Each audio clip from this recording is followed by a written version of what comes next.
आज हम एक ऐसे ट्रेडर की कहानी देखने वाले हैं जिसने 6 साल, पूरे 6 साल तक लगातार पैसे कमाए और फिर कुछ ऐसा हुआ कि सिर्फ 18 महीनों में उसने प्रॉप फर्म्स के पूरे सिस्टम को ही जैसे क्रैक कर लिया और लाखों डॉलर बना लिए।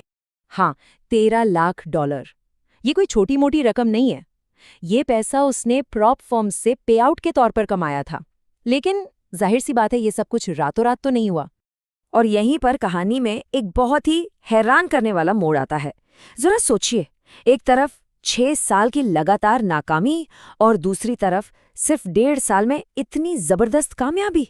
आखिर ये हुआ कैसे? ये बदलाव आया कहाँ से? तो बस इसी एक सवाल का जवाब आज हम इस पूरी कहानी में ढूंढने वाले हैं कि भाई ऐसा क्या बदल गया कि नतीजों में जमीन आसमान का फर्क आ गया। तो चलिए कहानी की शुरुआत से शुरू करते हैं। इस जबरदस्त सफलता से पहले ज़ैम्को, ये इस ट्रेडर का नाम है, उसने एक बहुत लंबा और मुश्किल सफर तय किया था। ज़ैम्को ने खुद ये बात मानी है। उसकी सबसे बड़ी चुनौती कोई मार्केट कंडीशन या स्ट्रैटेजी नहीं थी, बल्कि उसकी अपनी सोच थी। उसने खुद कहा है कि मुझ में धीरे धीरे पर्सनल अकाउंट को बढ़ाने का धैर्य ही नहीं है, मतलब सब्र की कमी थी। तो देखिए, ऐसा बिल्कुल नहीं था कि उसे ट्रेडिंग की समझ नहीं थी। वो चार्ट्स पढ़ना जानता था, सारे टेक्निकल कॉन्सेप्ट्स उसे पता थे। असली प्रॉब्लम उसके दिमाग में थी, उसकी साइकोलॉजी में। और इसी एक वजह से उसने अपनी जेब से करीब करीब $80,000 गंवा दिए थे। लेकिन फिर उसकी जिंदगी में वो एक मोड़ आया जहां से सब कुछ बदलने वाला था। और ये बदलाव कहीं बाहर नहीं, बल्कि उसके अंदर से आया था। 2 बड़ी चीजों ने उसकी सोच को पूरी तरह से बदल कर रख दिया। पहली थी उसकी शादी। शादी के बाद उस पर जिम्मेदारियां आईं और वो ज्यादा जवाबदेह बन गया। और दूसरी चीज थी उसका पहला पे आउट। अब ये पे आउट भले ही बहुत छोटा सा था, पर इसने ये साबित कर दिया कि हाँ, इस खेल में पैसा कमाना मुमकिन है। एक सबूत मिल गया था। तो अब आते हैं कहानी के सबसे दिलचस्प हिस्से पर, वो हिस्सा जिसने सच में सब कुछ बदल दिया। और वो थी ज़ैम्को की अनोखी स्ट्रैटेजी, जो उसने खास तौर पर प्रॉप फर्म्स के लिए ही बनाई थी। और उसकी स्ट्रैटेजी की बुनियाद उसकी ये सोच थी। जहां ज्यादातर ट्रेडर्स प्रॉप फर्म के सख्त नियमों को एक रुकावट की तरह देखते हैं, ज़ैम्को ने इसे एकदम उल्टा देखा। उसने सोचा, क्यों ना इन्हीं नियमों को अपनी कामयाबी का रास्ता बना लिया जाए। उसने इन पाबंदियों को अपने फायदे के लिए इस्तेमाल करना सीख लिया। तो इवैल्यूएशन पास करने के लिए उसकी स्ट्रैटेजी बहुत ही एग्रेसिव थी। वो क्या करता था कि एक ही ट्रेड पर दिन का पूरा रिस्क, यानी मैक्सिमम डेली ड्रॉडाउन ले लेता था। अगर वो ट्रेड चल गया तो बूम, फेज 1 पास। फिर यही चीज़ वो फेज 2 के लिए दोहराता, मतलब सिर्फ 2 सही ट्रेड्स और फंडेड अकाउंट हाथ में। लेकिन जैसे ही अकाउंट फंड हो जाता था, खेल पूरी तरह से पलट जाता था।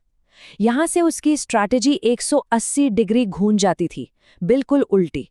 फंडेड अकाउंट हाथ में आते ही वो एकदम डिसिप्लिन्ड हो जाता था, अपना रिस्क तुरंत कम कर देता, सिर्फ एक बेस्ट हाई क्वालिटी ट्रेड का इंतजार करता और पे आउट चाहे कितना भी छोटा क्यों ना हो, उसे सिक्योर कर लेता। फिर जैसे ही वो पैसा हाथ में आता, उसी मुनाफे से वो और ज्यादा चैलेंजेस खरीदता और बस इसी साइकिल को वो बार बार दोहराता रहता। और इस तरीके का नतीजा वो कमाल का था। आंकड़े खुद बताते हैं, उसने चैलेंजेस खरीदने पर करीब $3 लाख खर्च किए और बदले में पे आउट्स कितने कमाए? $13 लाख। मतलब सीधे सीधे लगाए गए हर $1 पर $4 से भी ज्यादा की कमाई। लेकिन जैसा कि कहते हैं, हर चीज की एक कीमत होती है, और इस जबरदस्त कामयाबी के पीछे भी एक बहुत बड़ी कीमत थी। एक ऐसी कीमत जिसे अक्सर लोग देख नहीं पाते। ये जो हाई स्टेक्स का खेल था, इसका ज़ैम्को पर बहुत गहरा असर हुआ, शारीरिक भी और मानसिक भी। रात में बस 3-4 घंटे की नींद, हर वक्त जबरदस्त तनाव और एंग्जाइटी। उसकी सेहत पर इसका सीधा असर दिखने लगा था। और उसके खुद के शब्द इस हालत को और भी साफ बयां करते हैं।